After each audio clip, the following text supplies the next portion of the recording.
Bharatiya Janata party पूरी ठीक है। मेरे बाद आपको और लगेगा कि भारतीय जनता मध्य प्रदेश बीजेपी के प्रदेश अध्यक्ष बनने के बाद हेमंत खंडेलवाल का पहली बार सागर आना और यहां बीजेपी के भीतर मची गुटबाजी को ध्वस्त करते हुए दो दिग्गज नेताओं के बीच छिड़ी लड़ाई का सीज फायर करवा देना। आइए आज इस खबर की परतें खोलते हैं। 26 नवंबर 2025 की तारीख मध्य प्रदेश में बीजेपी की राजनीति के लिहाज से बेहद खास रही। प्रदेश का सबसे गर्मा गर्मी वाला जिला सागर इस दिन फिर चर्चाओं में आ गया, जहां लंबे समय से इन चर्चाओं की वजह यहां के नेताओं की आपसी खींचतान या गुटबाजी थी, तो इस दिन ऐसा दिखाई दिया कि बीजेपी के भीतर की गुटबाजी पर अब विराम लग गया हो और अलग अलग दिखाई देने वाले नेता अब एक साथ आ गए हों। जी हां, जो काम मध्य प्रदेश के मुख्यमंत्री कई बार सागर आने पर भी नहीं कर सके, वो काम सिर्फ एक बार अपने पहले ही दौरे में बीजेपी के प्रदेश अध्यक्ष हेमंत खंडेलवाल ने कर दिखाया। उन्होंने मंत्री गोविंद सिंह राजपूत और पूर्व मंत्री ठाकुर भूपेंद्र सिंह के बीच खिंची तलवारें वापस म्यान में रखवा दी। दूरियां ऐसी खत्म करवा दी कि जो बात बड़े बड़े राजनीतिक जानकार सपने में भी नहीं सोच सकते थे, वो भी संभव करवा दिया। पूर्व मंत्री भूपेंद्र सिंह जो बिना नाम लिए कहते थे कि वो कभी गोविंद सिंह राजपूत को स्वीकार नहीं कर सकते, यहां तक कि हाल ही में 2 दिन पहले बंडा विधानसभा आए सीएम मोहन यादव की सभा में उन्होंने गोविंद सिंह राजपूत के साथ मंच साझा भी नहीं किया था। वहीं भूपेंद्र सिंह ना सिर्फ उनके बंगले मातेश्वरी पहुंचे, बल्कि साथ खाना भी खाया। इतना ही नहीं, प्रदेश अध्यक्ष के दौरे पर दोनों ही नेता एक साथ दिन भर साथ दिखाई दिए। जब हेमंत खंडेलवाल भूपेंद्र सिंह के निवास बामौरा पहुंचे तो मंत्री गोविंद सिंह राजपूत भी उनके साथ गए। कुल मिलाकर प्रदेश अध्यक्ष के सागर दौरे पर यह साफ संदेश दिया गया कि बीजेपी के झंडे के नीचे सब एक हैं और किसी प्रकार की कोई गुटबाजी बर्दाश्त नहीं की जाएगी।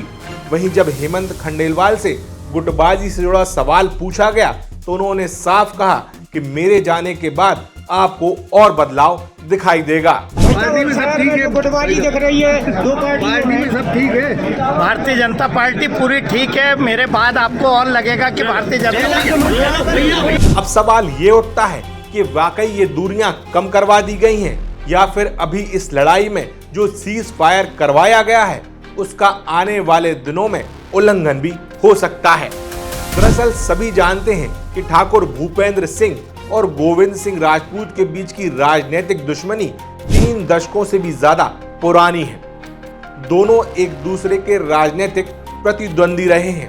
साल 2020 के बाद से दोनों बीजेपी में रहकर एक साथ राजनीति कर रहे हैं।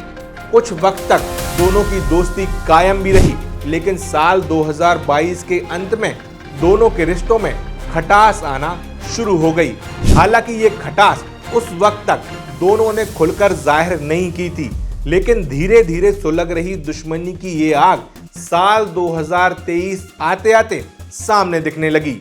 इस आग को हवा देने का काम किया भूपेंद्र सिंह के एक रिश्तेदार ने, जो कि पूर्व में बीजेपी के नेता और वर्तमान में कांग्रेस के नेता हैं, राजकुमार सिंह धानोरा।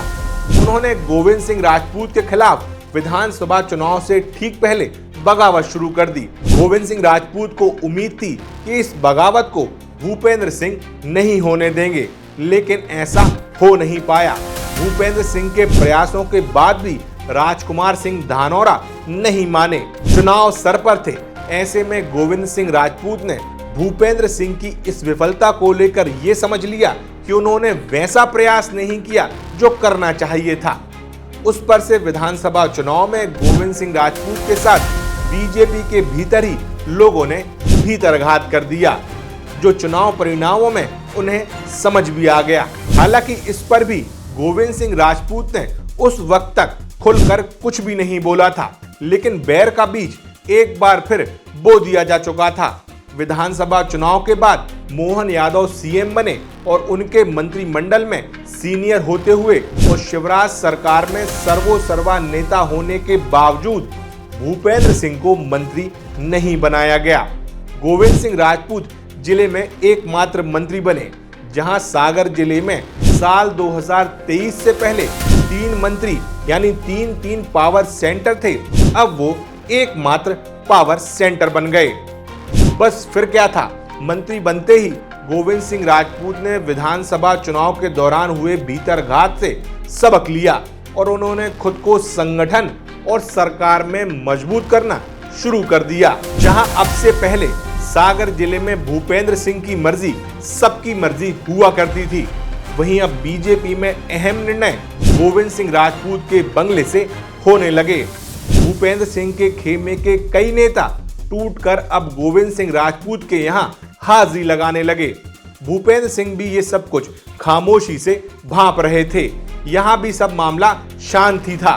दोनों नेताओं के खेमे के नेता अपने अपने नेता को बेहतर और श्रेष्ठ बताने में लगे हुए थे। दोनों के बीच एक होड़ मची हुई थी। समर्थकों के बीच सोशल मीडिया पर वॉर शुरू हो गया था, लेकिन इस आग का ज्वाला बनने के पीछे का कारण बने खुरई से पूर्व विधायक और भूपेंद्र सिंह के सबसे बड़े राजनीतिक प्रतिद्वंदी माने जाने वाले अरुणोदय चौबे। जहां पहले ऐसा कहा जा रहा था कि वो भूपेंद्र सिंह के मार्फत बीजेपी में आने वाले हैं, लेकिन अरुणोदय चौबे ने सारा मामला ही पलट दिया। भूपेंद्र सिंह की मोहन सरकार में अहमियत कम होने का फायदा उठाते हुए उन्होंने अपने पुराने साथी गोविंद सिंह राजपूत के जरिए बीजेपी का दामन थाम लिया। बस इसके बाद भूपेंद्र सिंह का गुस्सा 7वें आसमान पर पहुंच गया।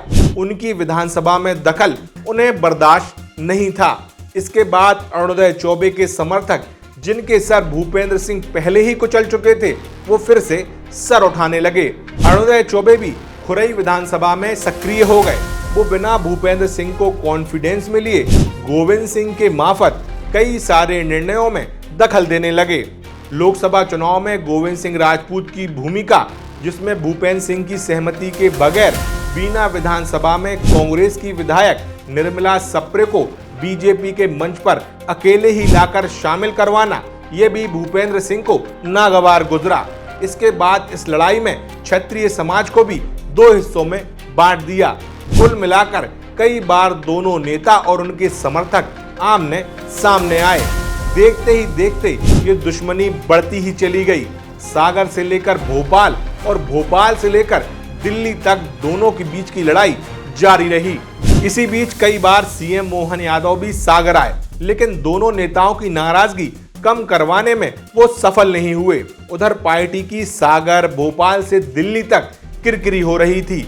संगठन ने इस पूरे प्रकरण को कई बार सुलझाने की कोशिश की, लेकिन हालात वैसे नहीं बन पाए।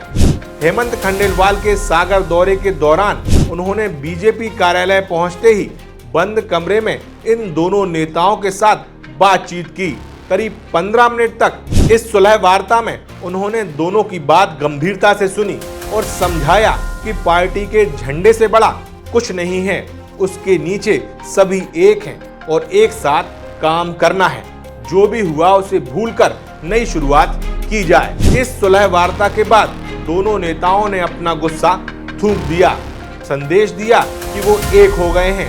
हालांकि उनके मन कितने मिले हैं, इसका जवाब भी जल्द ही मिल जाएगा। खैर, बीजेपी प्रदेश अध्यक्ष ने अपने सागर आगमन पर वर्तमान विधायकों, सांसद के घर और बीजेपी के पुराने कार्यकर्ताओं, जिनमें बीजेपी के सागर के स्तंभ माने जाने वाले राठौर परिवार के बंगले पर भी पहुंचकर संदेश दिया कि वो पुराने और नए कार्यकर्ताओं सभी को साथ लेकर आगे चलेंगे।